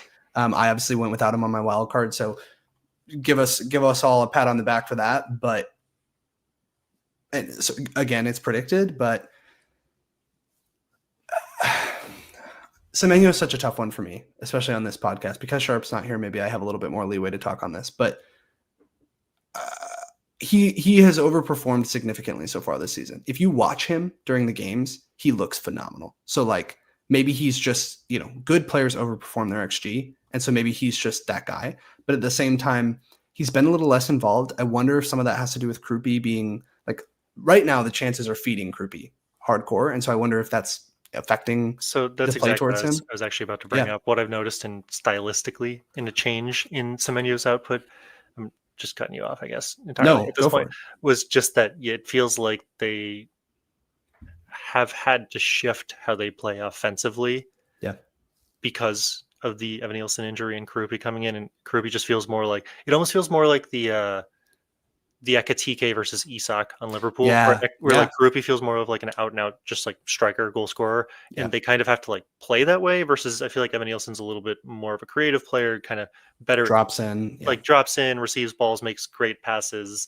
Like Evan Nielsen probably feels like a better player for the unlocking all of the Bournemouth assets, and it feels like they've had to like narrow into like a point to feed Krupi. What I'm not entirely sure of is how much of that is just due to the fact that they had challenging fixtures. Right.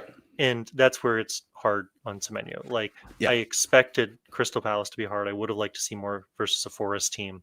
And then, City is obviously a hard game. And I think, obviously, to that point, we're happy to be rid of him. And, like, we all made the right choice again. Now is the one where I'm in question. Like, he has West Ham, Sunderland, Everton in 12 through 14. So I would say it's probably not smart to go against him in that time period. 11 is where I'm like, this upcoming week against Villa is where I'm like, as someone who doesn't have him, I'm wondering, is this another opportunity to potentially get away with one and not go against him, and go against him? Or is this just like, you're playing with fire, dude? You know what I mean? Go get him. So we can talk on that in transfer plans, but I just think it's interesting that he's been less involved. It's worth noting that Evan Nielsen came into this game in like the 65th minute or something. So you expect him to probably, if not work in and, play half the game next time, to actually start at the weekend. So does that change it? Do we go back to the Semenyo show? Does Krupi, because he's been scoring every single game, like get more minutes and therefore it diminishes Semenyo's output? Who knows? I just think it's an interesting, and it's not like Villa are Arsenal, but they're a pretty solid defense. So anyway. Villa have been pretty bad this season, but I really see this upcoming weekend Villa versus Bournemouth being Villa versus Semenyo being like a managerial tactical battle. Yeah. And honestly, Pep pulled one over Iraola this weekend. It was kind of crazy to see how many situations where Haaland was just alone and just had to bully the striker, and you're looking at the monster boy, and all he had to do was bully the lone center back on him. Dude, if I was a Premier League center back, I'd be calling for help every time he gets near the ball. Dude, he's so scary. Every time he touches it too, as someone watching it, the second the ball goes to him, I'm like, he's gonna score. Like every time, and he looks confident. The team, the way they pass to him, like they put it into a spot where he's just gonna continue to like. Oh my god, he's such a powerful athlete to watch. Like he's amazing. I think he's a rarity in the sense of like when we think of athletes in the U.S., we're thinking of like those players are robbed from soccer because they go play like football or basketball or something. Like he is like that level of athlete. Like he's a tight end who plays striker. It's fucking awesome. I love watching him. It's wild. Yeah, I don't know. Soccer like opens to like a more diverse set of body types. I think is an interesting thing. You get a like a little 5'2" guy versus a Holland, and the 5'2" guy's Lisandro Martinez, and he's the center back. It's like what's going on here? But yeah, okay. So back to Semenyo. Just last thing I'll say is, so I don't know if this game's going to be like. This is a game where you might be able to fade Semenyo, but just keep in mind that Villa haven't been good, and Bournemouth might just wreck them. I think this is just a tactical battle. I could see this one being a 1-0. Yeah, so it's worth on XGC. Villa are 1, 2, 3, 4, 5, 6, 9th in the league, 9th best. That's better. They were like 20th for the first couple of weeks. I'd be interested to see their XGC graphed week by week, like where they rank. Yeah, but XG wise, like attacking, they're second to last between West Ham and Burnley. They still shit there. So it's same type of thing as what we're talking about with Liverpool. Like I get scared to look at a team that only does one thing on one side of the ball, because then I'm like, well, it's going to bite you in the ass one of these days, right? You're good. Like that's Leeds, right? That's what happened to Leeds. They've been really good defensively, but they can't move the ball forward, and then they just got fucking thumped by Brighton. Yeah. And so to your point, may just be time to go get him. I am an advocate of play your own game, but the one thing I'll say, and that you've already said, is that you're just going to get kicked in the nuts if you don't have Semenyo, because and like a player like Mateta, 100% of players are going to have him, and so you are just, if Semenyo scores, if you don't have him, you pulling over everyone else. It's like it's a risk play, right? You're aware of that. Yeah, 100%. Okay, last one. We both watched this one, Sunderland, Everton. We talked about it enough, so yeah, just a fire game, like super fun to watch. But FPL wise, we already touched on it a little bit, and Dye went off at half, and I think otherwise he could have done maybe a little bit more. The only other thing I wanted to note here, and I don't think it's incredibly relevant because Sunderland's fixtures are so bad, but are that, God, what's the guy's name? One of their defenders. Now I'm going to sound like a prick. One of their defenders is just absolutely awesome. I want to say Alderete, but that's not the right one. It is Ballard. He is so attacking. It's insane. So not only that, but he was second on their team in defensive contributions. He hit it at exactly 10. He's 4-5. Which is why it hasn't been on our radar, right? You have a player like a Mukiele who was surprisingly quiet in this one, got a yellow, barely defconned. Like that was weird, but good for me as a non-owner. But I just think he's like, if Sunderland or if and when they do get into a better run of fixtures, like he could be a genuine option at 4-5 because he's got that attacking threat that you see in like players like Gabriel, obviously in a different way, but he's just so attacking that I'm like, oh my God, he might be worth it. Their fixture run is just so fucked that it's not worth it at the moment. It's incredibly bad. It's like awful. But yeah, actually, interestingly enough, for those of people who were smart enough and had enough foresight to like call Sunderland a good team at the beginning of the season and grab one of their assets, Ballard was the one I think most people had. Yeah, and then he got injured. Expected to be this attacking return threat. Yeah. So it's interesting. He's back from his injury. He's not scoring at like same rate as like an Alderete or a Muki. It's not Mukiele. Mukele? I heard them pronounce it this weekend. But whatever. All right. Well, that covers all the games. Mm-hmm. Do you want to talk transfers? Should we get cooking? Yeah, let's. This is where science becomes art. Do you want to go? You want me to go? Why don't you go? Okay. I will happily take you up on that. But I know we're about to pontificate for forever here, but I actually am glad that we went through, everything as in depth as we did, because now I feel like I have different insights than what I walked into. Yeah, I feel like the stage is set for this discussion. Need me to zoom in at all? You good? Yeah, that's fine. Maybe zoom in a little actually, if you can. All right. Yeah. I think it's losing. Yeah, there you go. Clarity. That's better. So, setting the stage, 0 mil in the bank, 2 free transfers. Oh my God, we're in the same spot. Yep. Last week I took Pedro out and I went to Mateta, which I did real early. like Monday just to get around the price rises, and Pedro scored 9, Mateta got 9, so it was a wash. So we're chilling there. Actually, no, yeah, okay, that is what I did. And then I rolled one transfer. I had 2 last week as well. I was tempted to get rid of Tarkowski last week and actually bring in a Chow was the only person I was looking at, so I Yeah, didn't do that, and that proved to that be worked okay out. because Yeah. Tarkowski got 1 more point. So woo. That being said, I alluded to it earlier. I think it is time for Tarkowski to get gone. Um, Everton just aren't cleaning.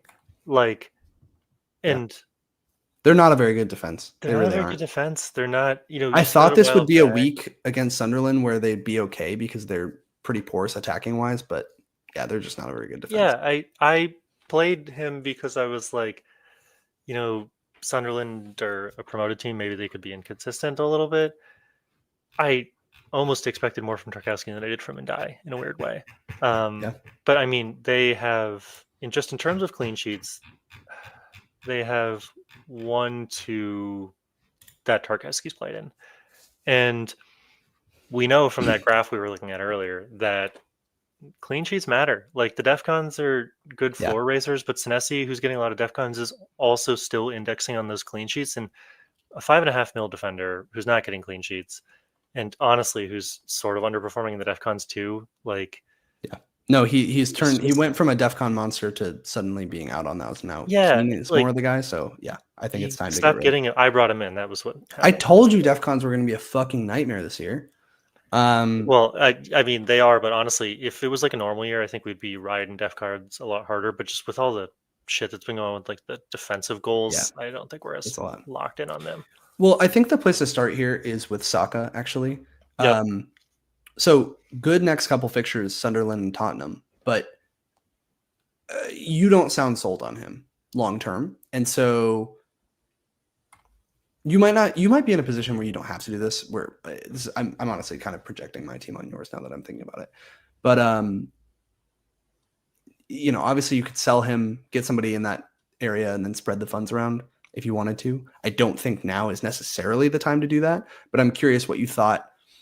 After coming out of last weekend, he doesn't return. Like, is that somebody that you're looking to move on, or are you like, hey, I'm going to hold on to him for a couple weeks and then get rid of him, or are you set on this structure long term? Because you do also have just about all the players I would want. You know what I mean? Like, you're not in a position where I feel like you're really missing anyone that you need to get.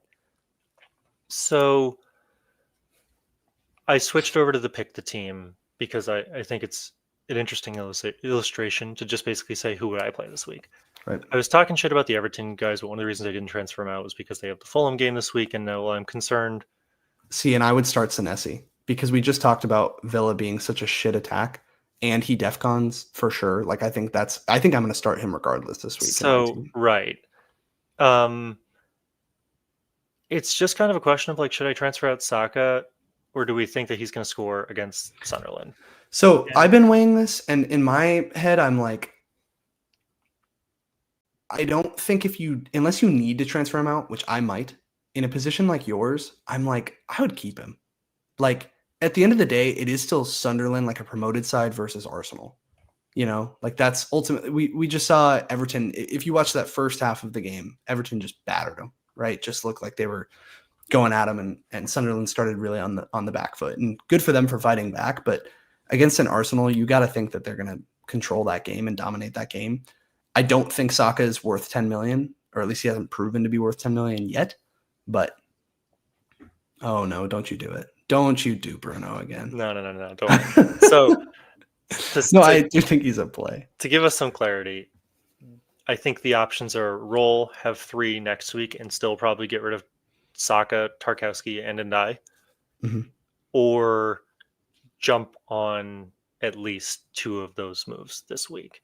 So this is again where I'm asking you about the Tottenham stuff, because you're looking at United mids, and I'm like, if you think United are going to pop off against Tottenham, then yeah, fucking go for that. So that's the thing. I don't necessarily think they do, and I'm like, does it make just more sense to have a Saka versus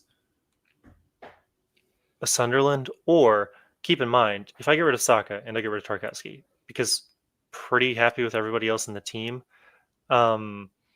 maybe it's just as simple as picking up a different defender. Like, so if I get rid of Tarkowski, who would you pick up?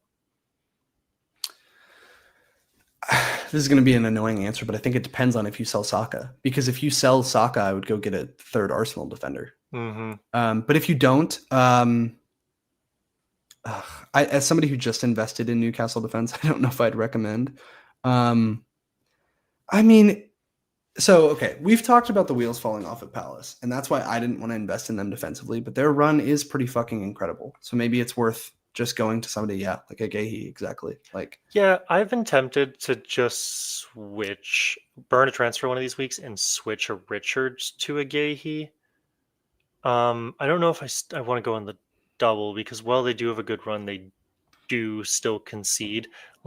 They're not quite at the rate of an Arsenal where they're getting clean sheets every single week. In fact, most of the time they're not. And Gahey's only really high up the charts because of his goal threat, attacking, which we thought that would be Munoz, but it seems like it's Gahey right now in the wheel of Crystal Palace fortune. Yeah. So I don't know if I would necessarily be super inclined to double Richards, and that's double Palace with Richards and someone else. And that's sort of like one of the problems I'm having with this. I don't know, problems I'm having with this Tarkowski transfer as well is because it's basically it's like a sideways move. It's like double Palace, grab the third Arsenal defender, and then if you don't want to do that, who do you go for?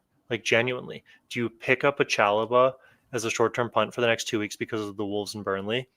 You probably don't pick up a Van de Ven because it's Man United and Arsenal next. Yeah, definitely not.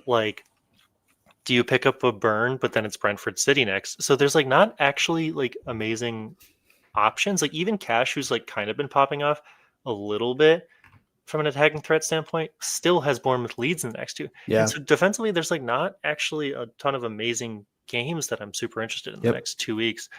And Fulham is actually Fulham actually could be the play. You could go for you already have Anderson. But I don't expect no, dude. Clean. Sharp's gonna kill me for saying this, but when you went back to pick my team, I think it's a roll. As long as unless you want to get rid of Saka, which if you do, I'm here for it, and let's talk about that. But if you don't, if you go to pick my team, I think you just start Senesi, bench Tarkowski, call it a day. Wait for another day, and make some big moves when 13 comes around. Because I think you're setting yourself up really nicely for any potential Liverpool picks you might want to get if that is a thing that you want to do. You're setting yourself up nicely for other teams that have good fixture runs. So notably, you don't have a United mid right now. You also don't have a Sarr from Palace. So those are two players that you could get in upcoming weeks. Mm-hmm. You could do Sarr right now if you're not sold on Ndiaye. The only player that I have in common with you that I'm wondering, is this a priority transfer, is Voltemade, where it's he did get subbed at half. He wasn't involved at all in the Newcastle attack. Is he somebody that you're looking to priority transfer out, or is he somebody that you're I'm fine to hold him for a little bit and see what happens? Newcastle do have really good long-term fixtures. My plan was never to hold him, but that's because of my specific team structure. Yeah. Yeah. That's a fair point. You were cooking in the background. No, that was a fair point as well. I completely agree. I mean, here's the thing. The teams are known, right? If you're going to make a transfer, you're making transfer to a specific team. And I think that you said something astute there. And it's just, I need to think about who I don't have, not who I have, right? Yeah. What holes do I have that could possibly punish me? Saka might be more punishing. It might be more punishing to own Saka than not own another Arsenal defender plus a United mid, right? A Bumo, or if I have questions about Ndiaye, just because their game's kind of turn and Ndiaye doesn't shoot a lot, maybe I just downgrade to a Rice and then I capitalize a little bit on some of the Newcastle fixtures. It's kind of just basically a question of where do I want to spread. Yep. The only thing that's potentially making me look at a roll this week is 12 is the big fixture swing. Yep. At least for Liverpool, it is. Yeah. Yep. At least for Liverpool, that's one more week of information. Mm-hmm. There's nobody I desperately want, and I think that the team I have this week to play is decent. So honestly, I might just need to like stock your guys' teams and be like, is this team going to get me in the plunger or not? um, and then just make my decision on that. Because like I don't think it's better to pick up an Mbumo versus a Tottenham than to have a Saka necessarily. But the upside is the timber. Any move I make, the thing is though, is I get a ton of money in the bank. Right. Getting rid of Saka and anybody I want to bring in as a replacement to him guarantees me money. I can even still do a Saka out and bring in a Bruno and still have cash. And I think the flip side of that, and why I was interested in having Saka last week and potentially this week, is because of exactly what you're saying. Like long term, okay, you're like, this is a cash cow, I can distribute these funds, but Saka's like 10% owned. So he's a great differential to have going into this week. Assuming you believe that there is something there. Like this is all hinged on like, do you think Saka is actually a solid pick? And if it is, then I like the role for you. And I know that's, again, Sharp is going to kill me, but I do think that's right. Because to your point, like in 12, you could see, this also shows that you have some faith in Tottenham. But let's say that, United look pretty good, or Bumo or Bruno look really good against Tottenham, then you have the opportunity to get them in for that run. So that if you look at 12 to 20, so 8 fixtures from there, top of the fixture ticker is Liverpool, then it's United, Bournemouth, Fulham, City. So I think you're notably missing a United mid. You're notably missing Liverpool players, but you don't need to rush to get either of those this week if you don't believe that. Like selling Saka versus Sunderland to me just feels like, unless you're really convicted of like there's somebody that you need to have that you don't, I wouldn't. That's kind of how I feel about it. No, I agree. I am scared about not having United mid. That is one of the places where I think that the points, while spread across the team, have been consistent enough amongst the players. And when I was talking about how United, I don't know, I'm going to talk myself in circles. United are also, they might be able to punish the Tottenham specifically. I feel like I'm worried that both teams are really going to field the game, and United's going to have enough individual quality, right? Like it's just hard to have hope as a Spurs fan sometimes, right? Like that's why I was really eager to talk to you about it, is because I'm like, is this a blip, or is this like, no, we're just going to start to see Spurs really struggle? Because I'm curious what the solution is for Frank coming out of a game like that. You're completely exposed. I think there have been a few games this season that I've seen of Spurs where I've been like, ooh, they were like, against Iraola was one of them where I was like, ooh, when they can't get the ball moving, they really can't get the ball moving. Right. So I think it's like, maybe they're going to have some, because they've also had some pretty solid defensive games. So if they can stay defensively sound, then they're going to be okay, but they're not going to, crush you on the other end. If you're set up in the right way to be able to pick them apart, though, I think they're really on offer. So they're a little bit of like a variable team, it seems like, in that sense to me. So 100% agree. And it's just a question of like, what is going to be United's plan to get past us? Because we have actually a pretty good group of defenders and a pretty good group of center midfielders. And I feel like it's going to be a game where we concede a lot of possession to United, and then United might get a couple goals because of that. And I don't think we'll probably be a huge threat to United. That's just my opinion. I need to look into that before I like formulate a better opinion. But yeah, I don't know. I don't want to belabor the point. I haven't like made my transfer decision. Rolling seems like the most likely, just because in 12 I'll have, I like the role, more information, and I'm not entirely sure who I would go to, but sometimes inspiration strikes. So, and from a risk perspective, I don't think like not owning a United mid could prove to be the wrong decision. So that's worth like considering. But I don't think that you're at an EO perspective where like, what is Bumo at? Let's actually look. His total ownership is 28%. So yeah, that's solid. But like you compare that to a Semenyo, what is he, like 40? It's got to be something crazy high. 64. So like, yeah, you're at threat of a player like a Bumo. You're not really at threat of Bruno. He's not very highly owned. So again, if you have conviction on that, go for it. But I think that's like, I think you could argue that either Saka or Mbumo, like I think you could pick either one of them and say that either one of them is going to score more than the other this week. In which case, I don't think it necessarily benefits you to go to the other one. I would almost, in that case, lean towards the less owned one where you could make more gains in that sense. I also just think if you think about Arsenal's attack, I feel like I'm much more confident that Saka is involved than Bumo. I love Bumo as a pick, and like obviously he's in my team, and I think he's incredible, and he will be involved in their attack a lot. But if I was in your shoes, I'd probably be like, you know what? I'll take Saka versus Sunderland. It's close though. The real only concern is just that Spurs can't put up enough of an attacking threat, and that United just with enough Just tear chances them to apart. score. Yeah. Like that is my fear. Like the players are good enough to put those away, right? Yeah. And that was sort of the thing with the Chelsea game, is that the players were good enough to capitalize on those low XG chances if they're there. So we'll see. What I'm going to have to do is dig into the stats and try to figure out why Tottenham had such a reversal of fortunes in this Copenhagen game in the Champions League, and that'll probably be my decision-making thing. But I agree, on paper, having a Saka is probably better. It's just a question of, do we think that Timber is more likely to clean sheet than, or get like a goal or something, than Saka is more likely to score? So yeah, very fair. That's enough of me. All right, let's do it.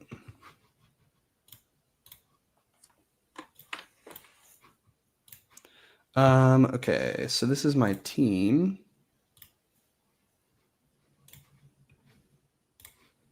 Okay. This is my team if I were to make no transfers. So 4 at the back. Like I said, I'm very confident in Senesi this week. Joao, I bought double Newcastle defense. I think it's worth starting. I'm not really scared of Brentford from an attacking perspective. But on the flip side of that, you have a player like Thiago that I own, that I am benching currently against Newcastle, assuming that they're going to right the ship and that this is going to be a tough game for Brentford too. I could really see that being a 0-0 though. That's what I'm saying. So in my head, that's why I have him on my bench.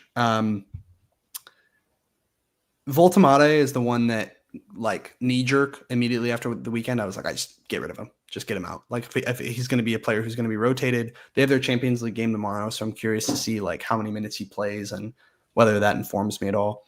The problem is from a transfer perspective. So remembering this squad, right? Couple things. I don't own Mateta or Semenyo, and those are going to bite me in the ass. It could be that these are this week. I can get away with that for another week, but it feels like a risk.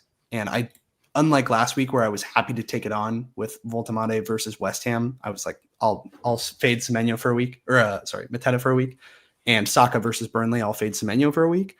This week feels a little less that way. The problem is I have no money in the bank. So in order to get a Voltemade to a Mateta, I have to sell somebody else. I am 0.4 shy. So that's where it opens me up to either making some sort of a defensive transfer and downgrading somebody like a Senesi or a Joao, which I don't think I want to do. I'm not opposed to it. And I could look at this again, right? Like, let's say this week, Newcastle get 2 goals scored on them against Brentford. I'm shipping him. So maybe that is the right choice, is just to get rid of a Joao right now. But I also feel like I bet on this double Newcastle defense. Quitting on them after a week doesn't quite make sense. The flip side of that is, in order to afford this move, I either have to sell Saka, which we'll come to. But if, let's say I wanted to keep Saka, I'd have to sell one of these guys, either Sar and Dye, down to like a Minte, which I don't mind. But the problem is I don't want to sell either of these guys. Like, I could be convinced, and this is why I'm saying I'm like really open for business here, because I think I could be convinced of a lot of different things. So I could sell Minte, or sell one of these guys for Minte. I don't think I have to worry too much about Ndai from like an injury perspective. That doesn't bother me too much. And I just really like him long-term as like a talisman at Everton. So I'm tempted to keep him in that sense. Sar looked really threatening at the weekend. He was very attacking. I like his run of fixtures. It, again, feels weird to be selling him ahead of those. It just doesn't feel right. So, okay, then you don't go down that route. Then it's like, all right, sell Saka. And obviously the player to bring in would be Semenyo. Oops. Hello. Would be Semenyo. And then to your point, I have so much money to play around with. So it probably would just be something as simple as this and playing those two. But it just like same reason as why I'm trying to convince you to roll in that sense is like, I just feel like selling Saka versus Sunderland's dumb. It feels dumb. It might not be, and I could even do something here where with this extra money, maybe next week, if let's say Joao doesn't work out, then I just turn him into a third Arsenal defender and I rock triple defense, which sounds great to me. So like this opens doors, but the flip side of that is the plan was, in theory, to just roll this week and to just leave in Saka and leave in Voltemade and then bring in Mateta versus Wolves the following week and bring in Semenyo versus West Ham the following week. So those are just like more natural entry points for both those players. The problem is I go one more week of like taking on the risk of not owning them. And ultimately with two guys that blanked over the weekend in Saka and Voltemade. So that's where I'm at. The only other player I could take money out of is Thiago. Their fixtures are pretty brutal coming up. So it's Newcastle, Brighton, Burnley, Arsenal, Tottenham. They turn pretty nicely by 16, but in the short term, they're not amazing. So, and he didn't do anything this weekend. Like he was completely uninvolved in that game. Granted, we showed the graph like that game was super low XG on both ends between Palace and Brentford, but I could just get rid of him. Same thing though. I think what I'm struggling with mentally is that I set this wild card up. I picked all these players very specifically for very specific reasons. And it feels like a week after that to be transferring two of them out just makes me be like, again, the plan regardless is next week to get Semenyo in and to get Mateta in. So unless something changes from like an injury perspective, that's the plan. So point being, I could be convinced to roll here. I could be convinced to do a double move, a single move, or like take a hit. You could tell me anything here and I would take any of that. Okay. I think they're all great thoughts. And I think what matters if you decide to do anything is, are you going to play the guys you are transferring out or transferring in rather? So yeah, I would play them both. Mateta and Semenyo. Yeah, I would play them both. Okay. You'd bring them both in. So over a Woltemade versus Brentford and a Saka versus Sunderland. Yeah, and so like that's why I'm saying like neither of those feel like you need to keep them. Again, the natural exit point on paper was okay. Voltemade plays City next, and Saka plays Tottenham, which we've touched on as maybe a better fixture than I thought. But at that point, Semenyo versus West Ham or Saka versus Tottenham, I'll probably just go Semenyo. So I'd probably make this double move next week regardless. And then maybe even upgrade one of these guys to a Gakpo, or like I said, upgrade Joao to a Arsenal defender. Like I can just do a triple move at that point. So the plan was always to target 12 for that fixture swing. The problem is I'm just sitting here being like, do I make the moves now? Do I just go early on a couple of these? Get in Mateta, who's just like on fire. He's playing incredibly well. We talked about all the things with regards to that Brighton game of it potentially being like a really back and forth game. And that screams like, okay, Mateta is going to do really well. I should have him. And if I could just do 1-for-1 Voltemade to Mateta right now, I would have already done it, but it's not close. So I have to make a move somewhere else and potentially downgrade one of the mids or a forward or a defender that I don't really want to. So then that brings me to, well, I'm going to sell Saka next week anyway. I should just sell him now. So, yeah. What do you gain by bringing in a GUI or a Karupi Jr.? Yeah. For like 3 million, yeah. You're going to do it for Thiago? Or excuse me, Woltemade? That's I guess it depends, do it right? For? Because no. In my mind, I was looking at taking out Thiago and doing it. Like, just for my own curiosity, if you got rid of Thiago and Saka, how much money would you have? Yep. I got you. 16. So then could you bring in Semenyo and Mateta? Oh, yeah, for sure. Easily it could.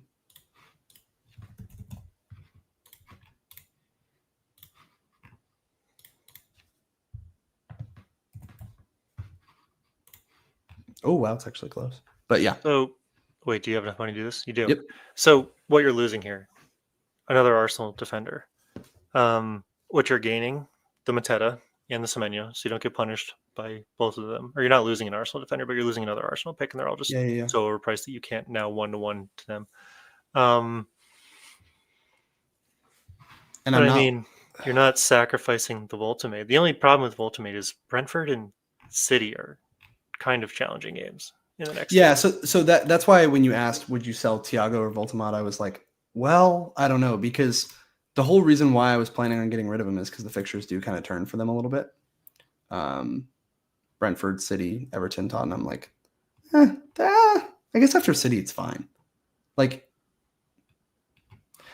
maybe this is the right play, right? Like, don't give up on him super quickly. I actually like this a lot, Mac.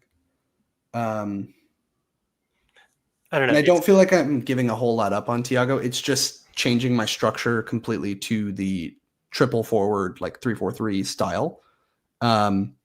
It probably locks me out of going to a Gakpo later, but that's okay. Like, I don't have the money in the bank that in the other scenario to upgrade to an Arsenal defender or to upgrade to a better midfielder like a Gakpo, just because I have so much money invested in forwards. But I could also just wait a couple weeks, make a double move in like 13. So I don't like this team structure is the only thing. As someone who has 3 forwards, it doesn't feel great, and you need 2 moves to get out of your forward because you need to get rid of your forward and make another transfer somewhere else in the field. So in that regard, when I look at your team, I just look at the biggest problems in your team. It feels like Voltermade is a bigger issue than Saka versus Sunderland. Just Voltermade, period. Correct. And it feels like not having a Crystal Palace defender is also a problem. Yeah, that's a big threat for sure. I think I'm okay with it if I had so either Newcastle start performing the way I expect them to, or I get in a third Arsenal defender, and then I'm not really worried about it. But I do hear you on that. But I also think that option is always there, right? Because I can always do a straight Chow to Gahey or Richards, or I could do a straight Senesi to Gahey or whatever. No way you get rid of Senesi, right? Well, I could. No, but you just said his run gets amazing, which is that's true. That's true. I think I'd be more likely to get rid of Chow, but so yeah, I think I would probably do that on its face. And so that's something I can do, and I'm happy to do if I think that would probably be the move I would make next week if Newcastle looked like shit. Would be like either that or to an Arsenal defender. Sharp's not going to like this, but if you have a strong playing 11 and you're not really at risk, like I'm at risk because I have 0 United players, right? I'm at risk because I don't own Semenyo and Mateta. Like I think that's the thing. That's the thing that's really like I would be okay with this team if it wasn't for that. Like that's actually what's killing me right now is those 2 guys could both have decent fixtures on paper. They're playing Villa and Brighton. Like those are both pretty decent fixtures on paper. And I'm not convinced that these 2 are going to outscore them enough for me to take on the EO risk. Yeah, that's the thing, right? So there was a period for like 2 weeks a couple years ago in Haaland's first season where he was just printing goals, and kind of like I took a calculated risk on him for 2 weeks and transferred him out for Salah, and then it proved to be the right move because nobody moved on Haaland, and I had a ton of upside. So I guess the real question is do you think that you're comfortable with the level of risk you are setting yourself? Because if you do rip up your team structure that you just wildcarded into and Semenyo doesn't score, you're going to feel like a big fat idiot. Right. And so from that perspective, from the Saka side of it, like if you said, hey, just Saka versus Semenyo this week, are you comfortable with that risk? I'd say yes. Mm-hmm. Like I'm not doubting that Semenyo could have a big game against Villa because he absolutely could. He could in any game, but I will take that bet. It's the Voltemade one that I don't like. And that's why I'm sitting here being like, God, I don't want to bet against Mateta again. So here's door number 3 is I could just go straight to, you guessed it, Joao Pedro, and just have him versus Wolves and not like it would require another move, right? If I wanted to get Mateta, that means that I'd keep Joao Pedro for a couple weeks or just this week and then go directly to Mateta. Again, I'm not super worried about banking transfers in the sense of we get topped off in 16. So it's okay for me to take a couple of aggressive moves like this. So I'm not necessarily opposed to that. It just means that I'm essentially banking or planning another transfer for next week to go to Mateta. I don't think there's anything wrong with that necessarily, though. If you know you want to get rid of Saka next week and bring him a 10 next week, and you just want to capitalize on, you think Joao Pedro is going to score more points this week versus Wolves than No, it is I versus don't. That's the Brentford? thing. I don't necessarily like. That's what I need your help on that. Like, I'm not sold on Joao Pedro. We talked about it in our Chelsea section. If I'm just like, was that like, is he good now, or like, is that a trend of, okay? To your point, Chelsea's going to start finding him more often, right? And we're going to see, okay, he's going to get on the end of a lot of chances, and that was just the beginning of that, and he's going to come back. It's kind of to what Sharp said last week, or is it just they played a Tottenham team that were fucking shit, and they had a big day, and naturally he's the number 9, so he got more chances than most of the other players on the field. Like, I could see either of those being true, and so I'm like, Wolves is a great fixture, just like point blank, period. It's a great fixture. They're So it getting could just, relegated. yeah, it could just be an easy way to do that. They have also fired their manager before this game. Yeah. So I think with Chelsea, if you're going to make this move, just wait literally a day, because they're going to play Quarabag tomorrow, who, while a respectable and decent team, is probably a lower level Premier League team of quality. And if Joao Pedro puts up like 3, I think you can say like he's the man against poor opposition, and then it's probably like a no-brainer.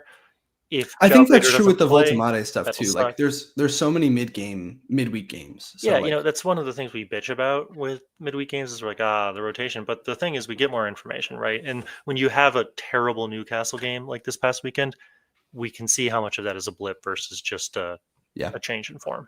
Okay. If you had to pick one of those options now without any info, obviously we're going to get that. But like, if you, out of those, so either Mateta and Semenyo roll, or Joao Pedro. It's going to be this holy trinity of whichever one you and I don't collectively agree on. Sharp's but if I was in your shoes, I think that I would roll, honestly. Okay. I would verify the XGC for Brentford first. Yeah. Yeah. I mean, they're a solid defense. Like, them and Brighton. That's why I said this before the Palace run, right? Of these last 2 games of being like, Brentford and Brighton aren't like these amazing games for Palace. And obviously Mateta scored last week, but we saw it in our graphic, right? They put up like 0.7 XG. It's not like it was a thwomping, right? So, I think Brentford are a fine defense, and I think Newcastle have struggled offensively. So I'm not like expecting a ton of goals there. That being said, the reason of picking Voltemade in general is just that he is the Newcastle number 9. The ball's getting to him a lot. Our conversation with Connor, like, they're going to try to get him the ball, and he's going to be central to that. So, it's a bet. It's not my strongest bet, but the problem is I can't just get rid of him 1 for 1 unless I go Joao Pedro. And that feels exciting and like risky, but not necessarily like a smart long-term pick. I guess you've stated that you don't really care about the long-term picks because you're getting topped off with AFCON, right? Correct. Like, I think it would just. If I'm looking at it, just purely in isolation, I would say Joao Pedro is more likely chance of not only getting 1 goal but getting more than 1 goal against Wolves. I completely agree. Because I think really what you got to look at the value of the transfer is not just the upcoming week, but the 2 weeks or the 3 weeks. So in the next 4, Walter plays Brighton, City, Everton, Spurs. Right. In the next 4, Joao Pedro plays Wolves, Burnley, Arsenal, Leeds. So Joao Pedro in the next 4 is playing. Yeah, damn! I didn't realize promoted sides and Arsenal. So you need cover for that Arsenal week.